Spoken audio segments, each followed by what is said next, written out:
Em fevereiro, uma ofensiva comercial de exportação brasileira serviu milhares de omeletes e shawarmas de frango halal em Dubai. 4 meses antes, foi a vez do churrasquinho brasileiro em Paris, sempre de carne halal, buscando atiçar o apetite de potenciais compradores em grandes feiras de alimentos internacionais. Ações semelhantes ao longo das décadas têm feito parte da estratégia de expansão da venda de carne bovina e frango halal, produzidas a partir de regras estabelecidas pela lei islâmica. A mudança tem potencial de provocar atritos com palestinos e países árabes, rompendo com a postura de neutralidade mantida pelo Brasil desde a fundação do Estado de Israel, há 70 anos. Fixar a embaixada em Jerusalém implicaria o reconhecimento da cidade sagrada como capital israelense e, enquanto palestinos também pleiteiam soberania sobre a cidade que desejam ter como sua capital. A hipótese de mudança aventada por Bolsonaro durante a campanha eleitoral de 2018 tem gerado apreensão entre entidades comerciais, representantes da indústria e funcionários do setor, que temem um possível embargo dos países árabes às exportações brasileiras se a mudança de embaixada for concretizada. O presidente da Câmara de Comércio Árabe Brasileira, Rubens Anum, afirma que o tema é sensível, e que países árabes têm demonstrado preocupação em conversas, cartas e movimentações a nível diplomático. É arriscar desnecessariamente, algo que poderá colocar em risco um mercado que demorou muito para ser estabelecido, considera Anum. Nosso medo é que essa relação, entre o Brasil e os países árabes, possa enfraquecer. Não haveria uma quebra imediata, mas a médio e longo prazo veríamos uma perda de potencial, um retrocesso. De acordo com a Câmara de Comércio Árabe Brasileira, as exportações de carnes de frango e halal para países árabes aumentaram 418% nos últimos 15 anos, pulando de 706 milhões de dólares em 2003 para 3,65 bilhões de dólares em 2017. Hoje, o Brasil é de longe o principal fornecedor de proteína animal halal para o mundo árabe, tendo suprido 51,9% dessa demanda em 2017, segundo dados do Centro de Comércio Internacional, ITC, ou seja, mais de metade do consumo. Os países árabes e o Irã compraram mais de um terço, 36,3%, da proteína halal exportada pelo Brasil em 2017, e respondem por cerca de 10% das exportações do setor agropecuário do Brasil, e por quase 6% de todas as exportações brasileiras, segundo dados do Ministério da Economia. Um embargo árabe às exportações nacionais amplia o grau de incerteza para que as empresas brasileiras realizem investimentos no território nacional voltados à expansão da produção de produtos halal, pois os novos investimentos podem se tornar gastos sem uso, afirma a Câmara Árabe Brasileira. Não há qualquer razão para fazer isso a não ser envergonhar os parceiros árabes em suas relações históricas com um país amistoso como o Brasil. A questão não é quem vai ganhar em relação a importações ou exportações.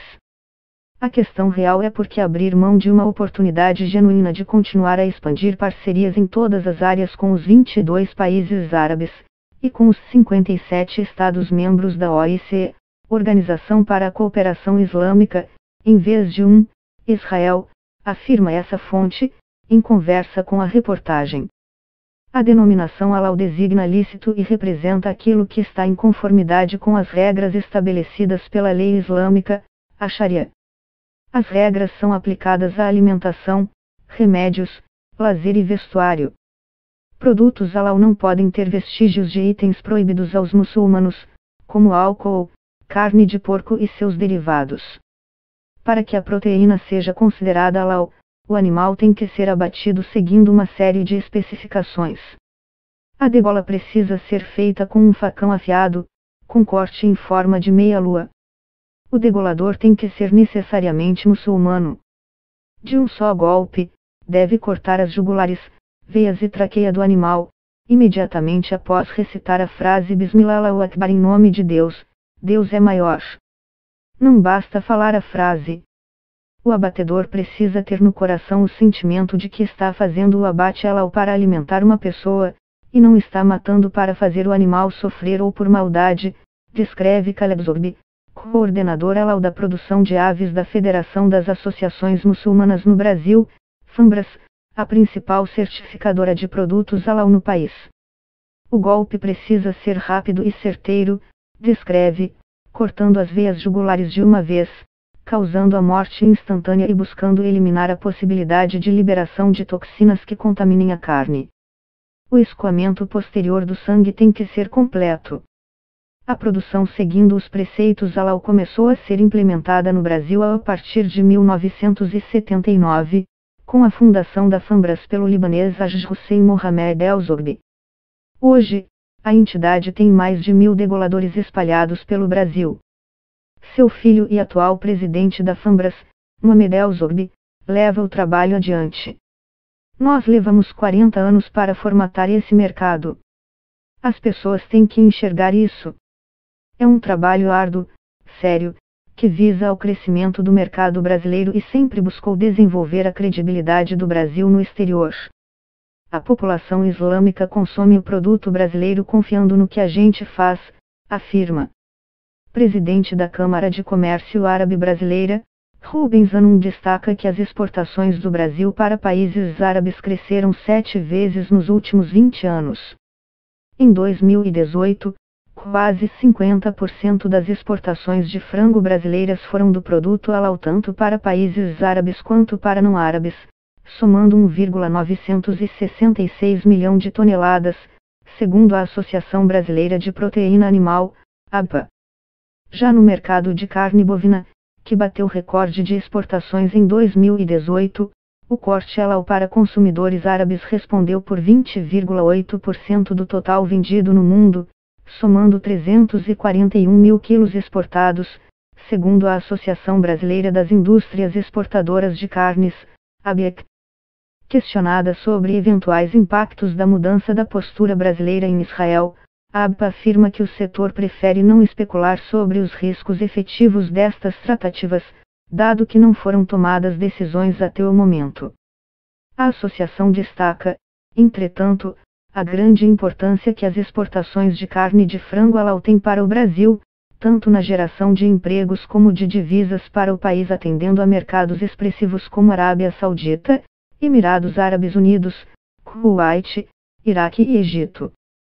Embora a proteína animal seja o principal produto halal do Brasil, o leque de produtos que podem ser qualificados como halal é enorme e outras indústrias brasileiras têm se beneficiado por essa expansão de óleo no mercado muçulmano, ressalta Dib Tarras, diretor de certificação halal do setor industrial da Federação das Associações Muçulmanas no Brasil, FAMBRAS.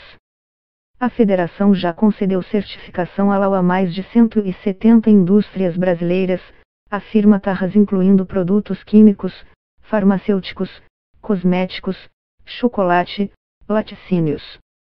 O Brasil exporta até leite condensado, açaí e pão de queijo halal. Mesmo assim, Castro avalia que dificilmente os países árabes conseguiriam, no curto prazo, substituir amplamente as importações brasileiras, já que há poucos países capazes de exportar na mesma quantidade e custo que o Brasil. Além disso, as alternativas existentes para as nações islâmicas também esbarram em conflitos geopolíticos. A questão é que os Estados Unidos, sob o governo Trump, foram os primeiros a transferirem a embaixada para Jerusalém. E, em dezembro, a Austrália reconheceu oficialmente Jerusalém como capital de Israel, embora não tenha transferido sua embaixada para lá.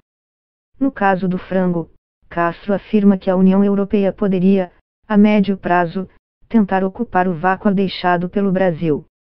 Ainda assim, seria custoso para os países árabes, já que o frango brasileiro é mais barato.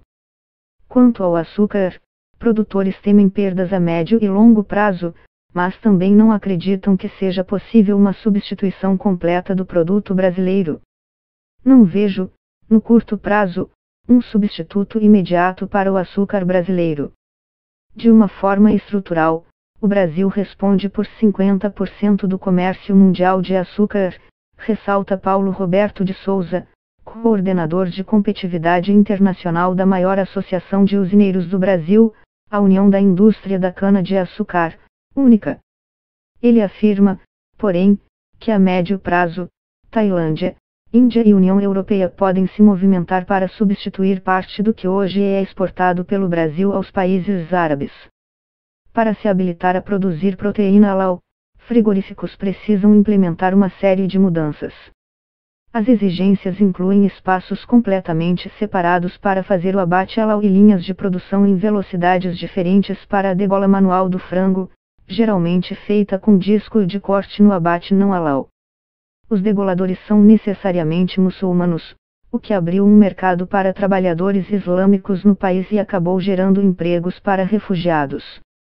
É o caso do ganês Tijone Jafaru, que chegou ao Brasil fugindo de ameaças em seu país e acabou conseguindo emprego em um frigorífico em Santa Catarina, 100% voltado para a exportação. Ele é um dos 33 muçulmanos que trabalham fazendo o abate halal de frangos em uma unidade na cidade de Ceará, onde a marca homônima foi fundada.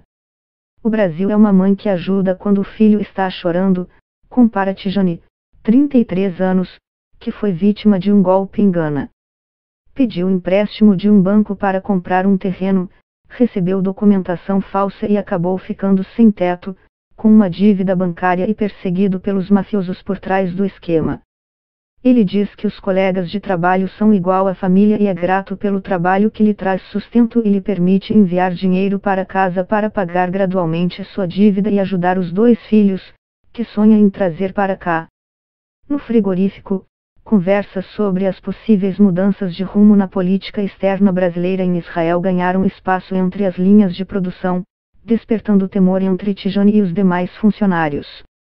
Todos nós que trabalhamos nesses frigoríficos temos medo, diz o egípcio Mustafa Mitwali, supervisor da unidade, que chegou do Egito há 8 anos. Só lá são 700 funcionários, pondera levando sustento para cerca de 700 famílias. Se a mudança da embaixada em Israel acontecer em favor do governo israelense, e problemas com os países árabes começarem, o risco não é só para a gente, é para todos que trabalham nesses frigoríficos, os brasileiros também, considera Mitwali.